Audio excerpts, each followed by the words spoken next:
لوگ آئے دن ہفتہ در ہفتہ ہو کر بدزبانی کرتے ہیں. کیا کسی مسلمان نے کبھی کسی مذہب کے خلاف کبھی کوئی بات کی؟ اگر ہم میں سے کوئی کسی مذہب کے خلاف کوئی توحید آمیز کلمات کہے گا واللہ عالم، واللہ کر کے کہتا ہوں اس کے سینے میں خنجر ہم خود گھونپ دیں گے. ہم نہیں برداشت کر سکتے کہ ہم میں سے کوئی کسی غیر مذہب کی توہین کرے. دوسری بات، یہ انسانیت سوز عمل ہے، یہ اسلام دشمنی کا عمل ہے، اس ملک کو توڑنے کا عمل ہے، یہ اس ملک میں بدامنی پھیلانے کا عمل ہے، یہ اس ملک میں ہندو اور مسلمان میں تفریق پیدا کرنے والا عمل ہے، یہ اس ملک میں محب وطن ہونے کا عمل نہیں ہے، یہ اس ملک کے ساتھ ہندوستان کے ساتھ کھلے عام طور پر دشمنی کرنے کا اعلان ہے، جو اس بدبخت نرسنگنن سرسوتی نے سر عام ہو کر نبی اکرم صلی اللہ علیہ وسلم کی گستاخی کی. گرفتاری عمل میں آئی کہ کیوں، کیا وجہ ہے ایسے لوگ سرعام ہو کر آپ صلی اللہ علیہ وسلم کی گستاخی کرتے ہیں؟ کیا واقعتاً ان کے پیچھے حکومت کی پشت بنائی ہے؟ اگر ہے تو ہاتھ پیچھے کیجیے. کیوں؟ کیونکہ ہم اس ملک کو گلشن کی طرح کھیلنا چاہتے ہیں، اس ملک کی تعمیر اور ترقی کے لیے ہم اپنا تن من دل لینا چاہتے ہیں. لیکن یاد رکھیں، جب نبی کی بات آئی تو ہم اپنی جوتی کی ٹھوکروں پر سب چیزوں کو ترک کر دیں گے.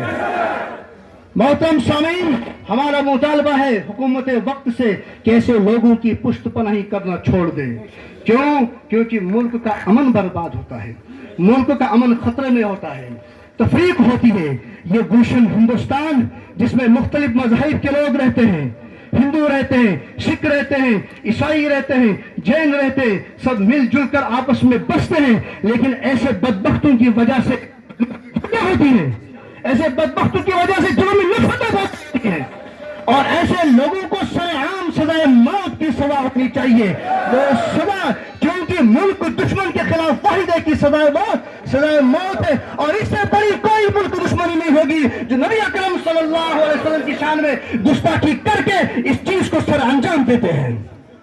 ہمارا مطالبہ یہی ہے کہ اگر گرفتاری ہوئی ہے لیکن سخت سے سزا ہونی چاہیے، اور ان کی پشت بنائی کرنا حکومت چھوڑ دے.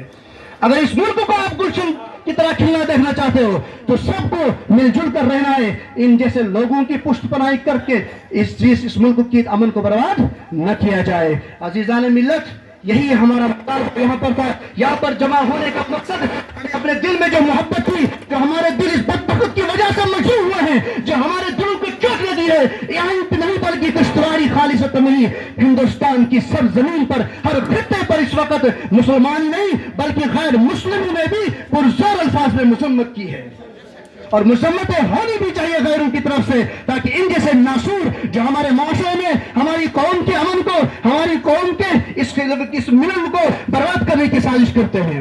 اور واحد گرفتاری اس کی سزا نہیں ہے، بلکہ ہمارا مطالبہ ہے کہ سر عام لوگوں کو جمع کر کے، تمام مذاہب کے لوگوں کو جمع کر کے کھلے عام اس کو سزائے موت کی سزا دی جائے، تاکہ کوئی دوبارہ ہندوستان کے خلاف، اس ملک دشمن کے خلاف کوئی آواز نہ اٹھا سکے، اس ملک کے امن کو کوئی برباد نہ کر سکے، اس ملک میں رہنے والے لوگوں کے دلوں میں نفرتیں نہ پیدا کر سکے. سر عام ہمارا مطالبہ ہے کہ اس کو سر عام پھانسی دی جائے، اور اس کی آنکھیں باہر نکلتے ہوئے ہر مذہب کے لوگ، اس دھرتی میں بسنے والے لوگ بیٹھیں. کیا آپ اس بات کی تائید کرتے ہو؟ وصلی اللہ تعالی علی خیر خلقہ محمد وعلی آلہ واصحابہ اجمعین. مختصر امام صاحب اس کے بعد آپ کے ساتھ بات کریں گے.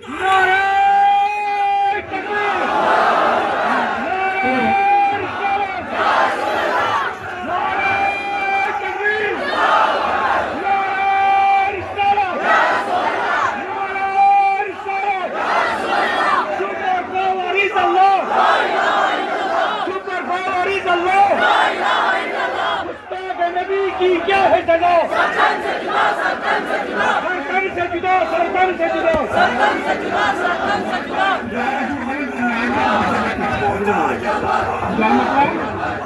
اللہم صلی علی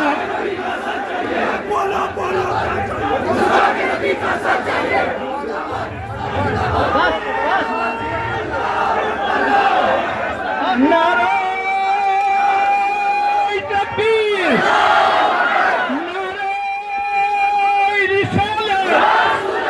گستاخ نبی کی کیا ہے سزا؟ گستاخ نبی کی کیا ہے سزا؟ گستاخ نبی کی کیا ہے سزا؟